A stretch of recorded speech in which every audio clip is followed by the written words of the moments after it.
3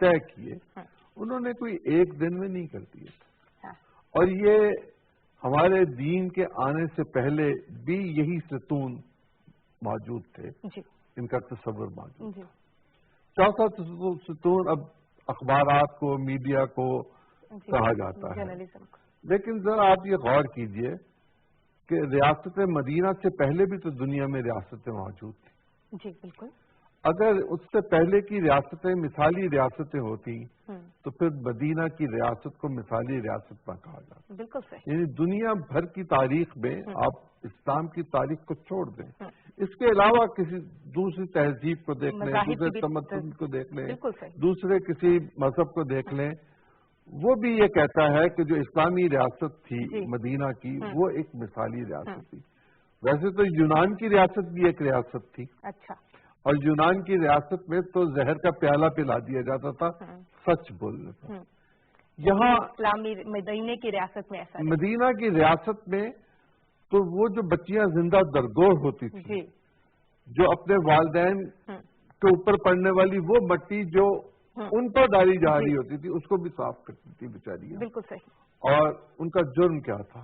صرف یہ کہ وہ صنف نازک تھی، اور ماں باپ ان کو اس لیے زندہ درگور کر دیتے تھے کہ کوئی ہمارا داماد ہوگا۔ بالکل صحیح۔ یہ جو کانسیپٹ تھے جہالت کے، بالکل صحیح، اور ظلم کے، حضرت بلال کے ساتھ جو کچھ ہوتا تھا ہم سب اس کے پڑھنے والے ہیں، ماننے والے ہیں، اور حضرت بلال کو پڑھے بغیر ہم تاریخ اسلام کو سمجھ بھی نہیں سکتے۔ بالکل بالکل۔ کیا جبر تھا ریاست میں اس وقت کی، جو مدینہ کی نہیں مکہ کی ریاست تھی، اور مکہ وہ جگہ تھی جو تہذیب اور تمدن اور تجارت کے حوالے سے دنیا میں سب سے زیادہ اہم تھا اور برکت۔ اچھا، آپ نے عظیم چودھری صاحب مدینہ کی ریاست کی بات کی، آج جب وزیر اعظم عمران خان نے خطاب کیا، ویسے تو ہمیشہ ہم ان کی زبان سے یہ سنتے ہیں، وہ مثال دیتے ہیں اور وہ یہ چاہتے ہیں کہ پاکستان میں بھی ایسی ہی فلاحی ریاست جو ہے وہ قائم کی جائے، کیونکہ پاکستان اسلام کے نام پر لیا گیا واحد ملک، واحد ریاست جسے اسلام کے نام پر حاصل کیا گیا۔ وزیر اعظم عمران خان نے مزید خطاب میں کیا کہا، ہم آپ کو بھی سنواتے ہیں، اپنے ویورز کو بھی سنواتے ہیں، اور اس کے بعد ہم اس پر بات کرتے ہیں۔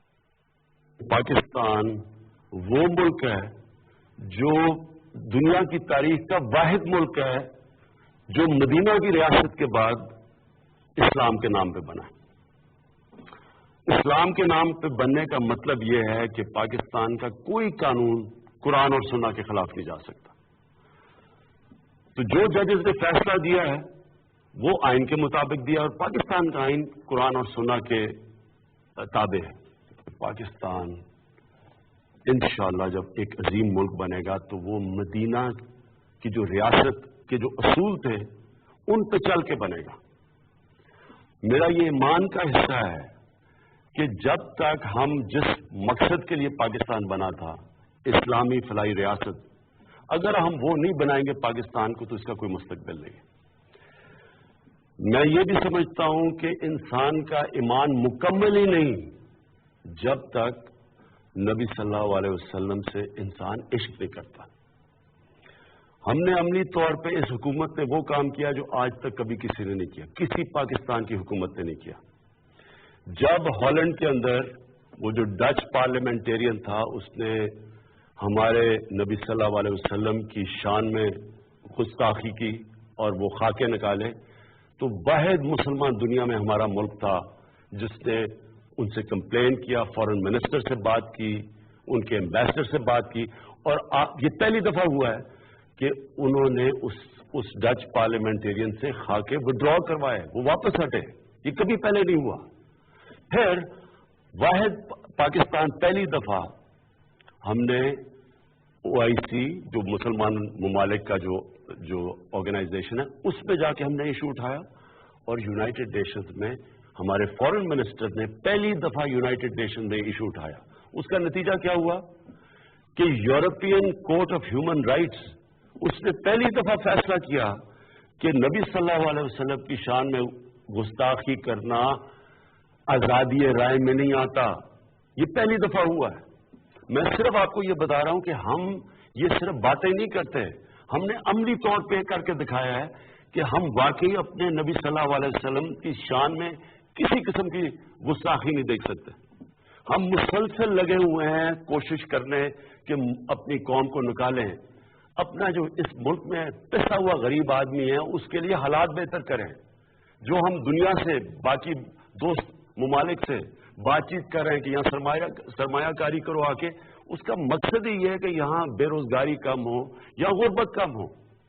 اب اگر اس طرح کی حرکتیں کرنی ہے کہ آپ سپریم کورٹ کے فیصلے اگر آپ کو پسند نہیں آئے, یعنی یہ کہنے کی یہ کوشش کر رہے ہیں کہ اگر سپریم کورٹ ان کے کہنے کے مطابق, ان کی من پسندی کے مطابق فیصلہ نہیں کرتا تو اس کا مطلب یہ فیصلہ ہی نہیں مانتے, اس کا مطلب سڑکوں پہ آ جائیں گے, ملک کو روک دیں گے. یعنی کوئی ملک چل سکتا ہے ایسے؟ اور اس کا نقصان کس کو ہے؟ ہمارے پاکستانیوں کو, عوام کو نقصان ہے, غریب لوگوں کو نقصان ہے. عشق رسول صلی اللہ علیہ وآلہ وسلم ہم سب کے ایمان کا حصہ ہے. ملک کی سب سے بڑی عدالت اگر کوئی ایسا فیصلہ کرتی ہے کہ جو آپ کی مرضی کا نہیں ہے تو کیا وہ فیصلہ درست نہیں ہے, اس کے خلاف احتجاج کیا جائے گا. اور ہمارا کوئی بھی قانون اسلامی قوانین کے متصادم نہیں ہے, اسلام کے مطابق یہ بھی فیصلہ دیا گیا اسی قوانین کے مطابق. تو پھر عظیم چودھری صاحب اتنا احتجاج, اتنا واویلا, اتنا شور کیوں؟ اور فیصلہ جب لکھا گیا تو سب سے پہلے کلمہ شہادت اس میں تحریر کیا گیا, آیات لکھی گئی, اس کے بعد فیصلہ لکھا گیا.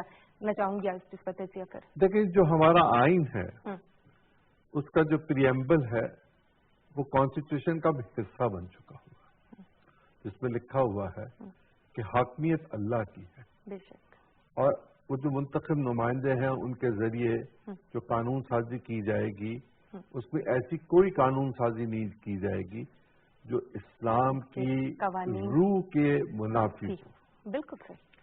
جب ہم قانون کو اس حوالے سے دیکھتے ہیں کہ وہ اسلام کی روح کے مطابق ہو, پھر بھی ہم نے شریعت کوڈ بنا رکھی ہے کہ اگر کسی جگہ کوئی چیز ایسی محسوس ہو تو ہم شریعت کوڈ پہ چلیں. پلیٹ فارم ہے اور شریعت کوڈ پر کسی کو اختلاف نہیں ہے اس ملک میں. ویسے بھی اگر ہم عدلیہ کا احترام نہیں کرتے تو ذرا غور کیجئے نا کہ ہم جن انبیاء کے حوالے سے دین کے مکمل ہونے کی بات کرتے ہیں, ان پر ایمان لاتے ہیں, ان میں ہم حضرت عیسیٰ کو کیسے چھوڑ سکتے ہیں؟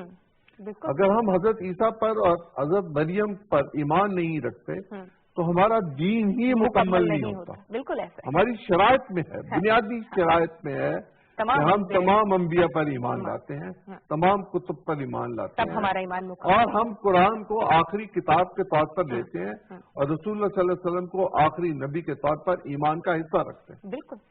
اب ذرا اس بات کو غور کیجئے کہ جب ہمارا جینا, مرنا, رہنا, سہنا سب کچھ ان چیزوں کی بنیاد پر موجود ہے, بالکل, تو پھر ہم کیا کرنے جا رہے ہیں؟ ہم فتنہ پھیلانے کی کوشش کر رہے ہیں. فتنہ فساد. ہم یہ کہہ رہے ہیں کہ وہ جج جنہوں نے فیصلہ کیا وہ واجب القتل ہے, جی, انا للہ و انا الیہ راجعون. وہ جج جو یہ کہہ رہے ہیں کہ محمد سے وفا تو نے تو ہم تیرے ہیں, یہ جہاں چیز کیا لوح قلم تیرے ہیں.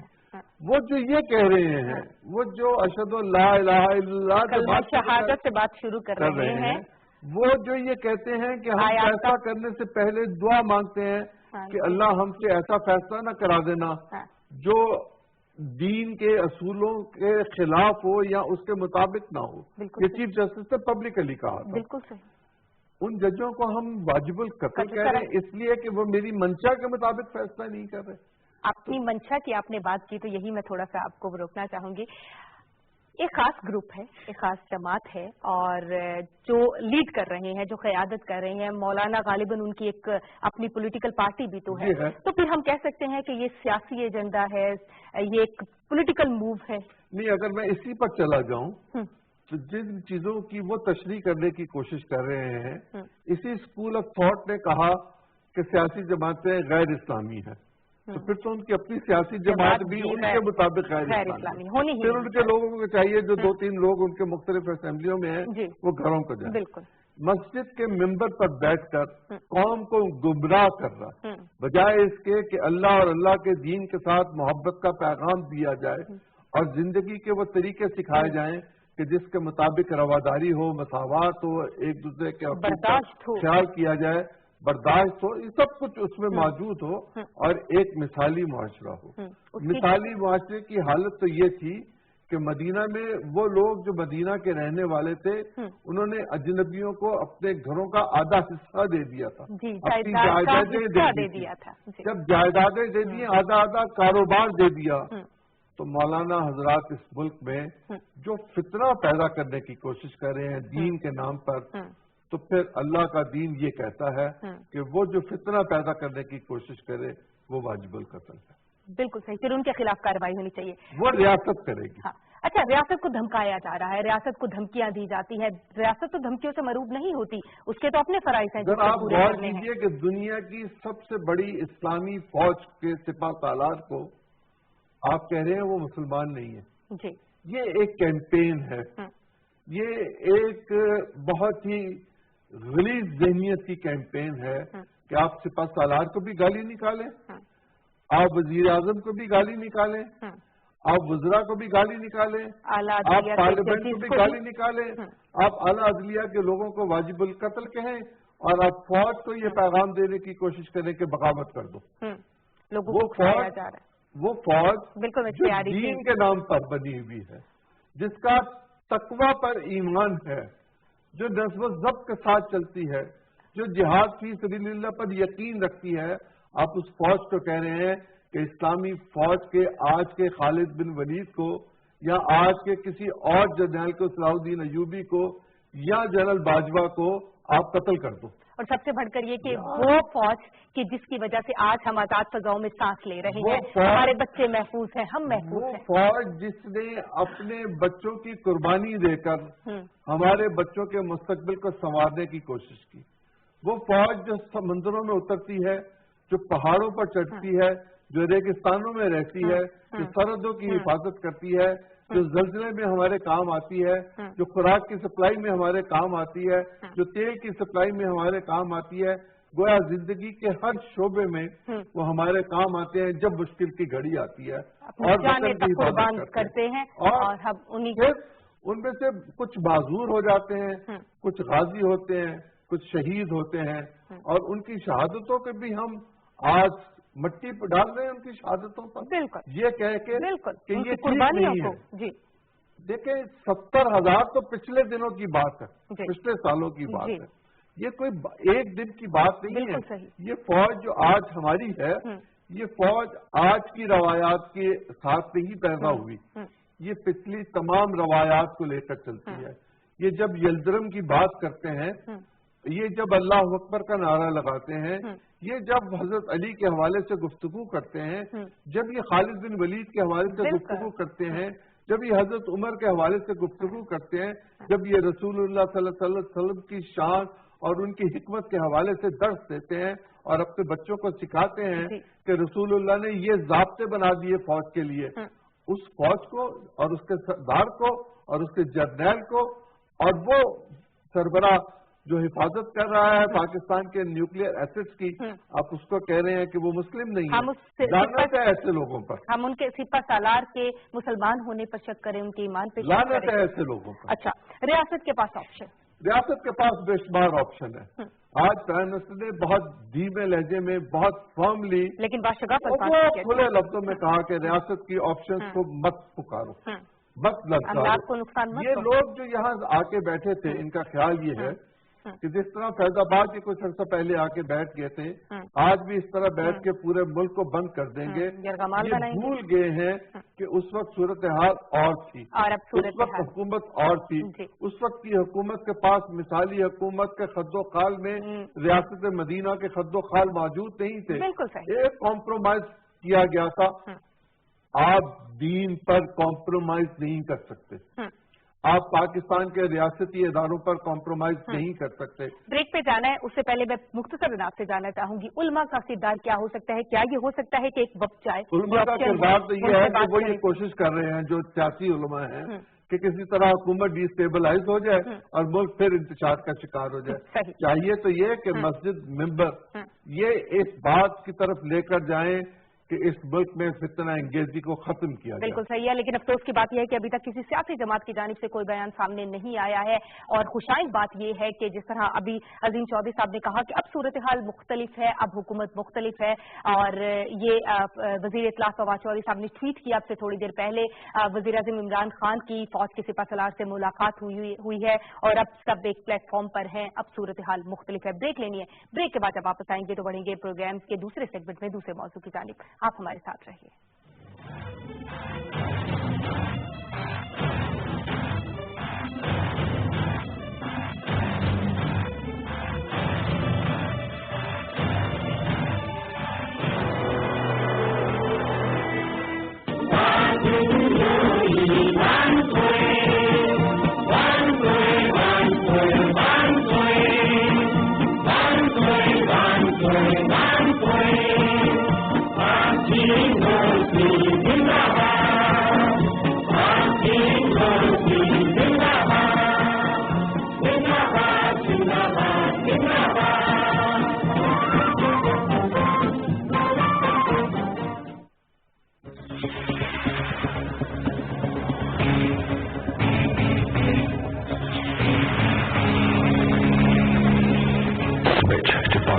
Number one data network is on 4G, the F-16 of Pakistan.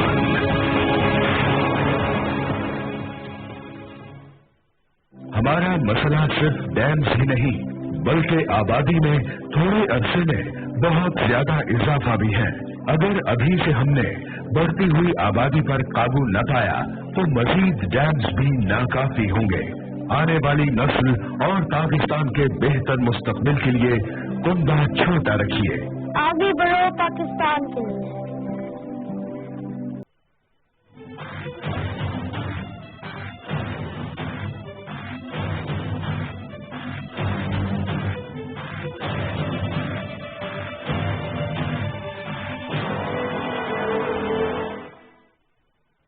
Break کے بعد آپ کو پروگرام میں خوش آمدید کہیں گے۔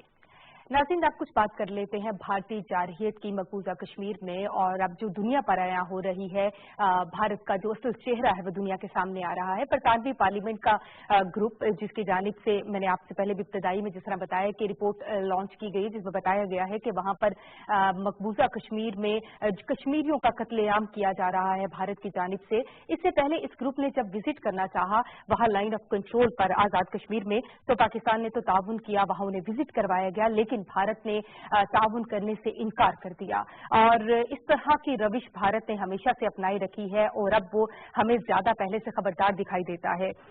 کیا کہیے گا آپ کو کیا لگ رہا ہے سر کہ وسائی کیوں نہیں دیتا بھارت؟ اس کو یہی ڈر ہے کہ جو ہم کر رہے ہیں صورتحال وہ دنیا پر اب آہستہ آہستہ یہاں ہوتی جا رہی ہے اور اب چھپانا مشکل ہو رہا ہے؟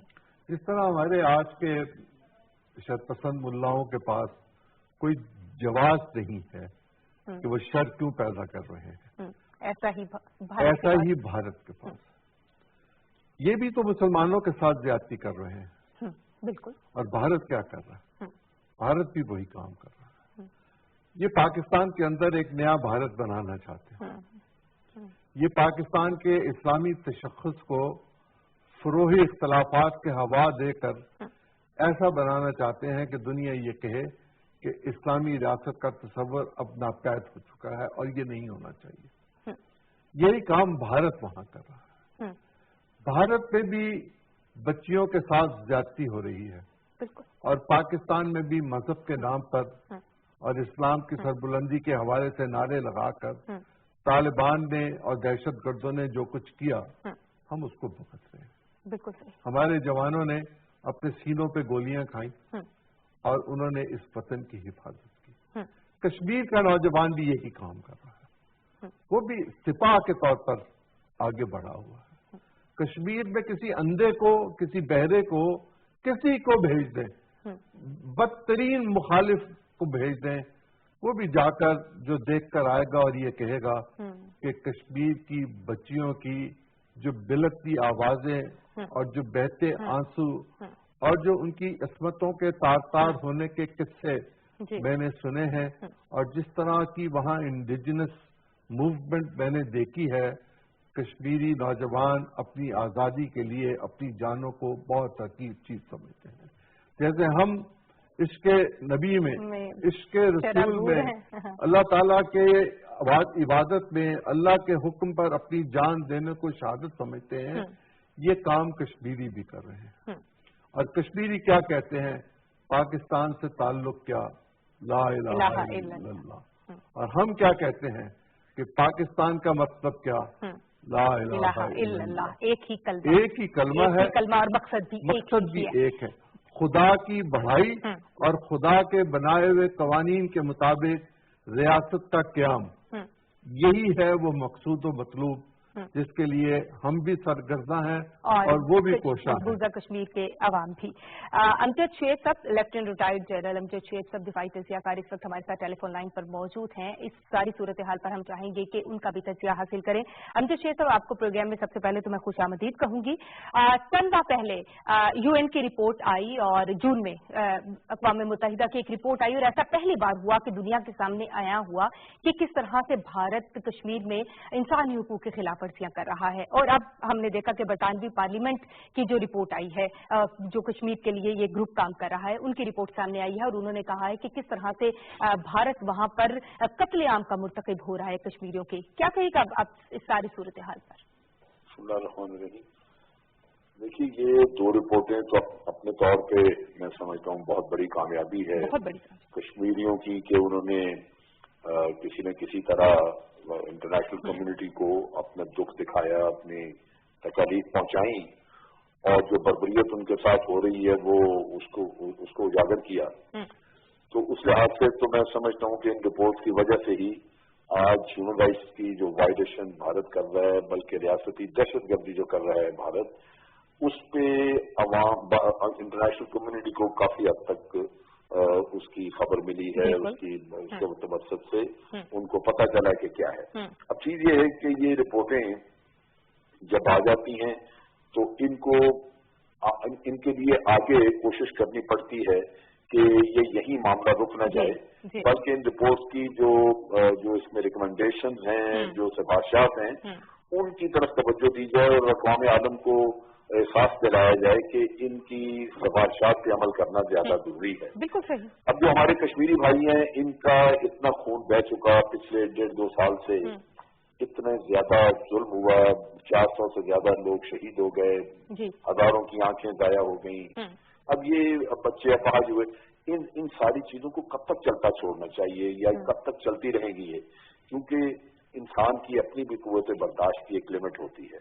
لہذا یہ بڑا ضروری ہے کہ اس بربریت سے سب سے پہلے ان کو نجات دی جائے، اور اس کے لیے ضروری یہی ہے کہ ان سفارشات پہ عمل کرنے کے لیے یونائٹڈ نیشن میں بھی آواز اٹھائی جائے، کیونکہ انہی کی رپورٹ ہے، انہی کی ہیومن رائٹس کمیشن نے یہ رپورٹ تیار کی ہے.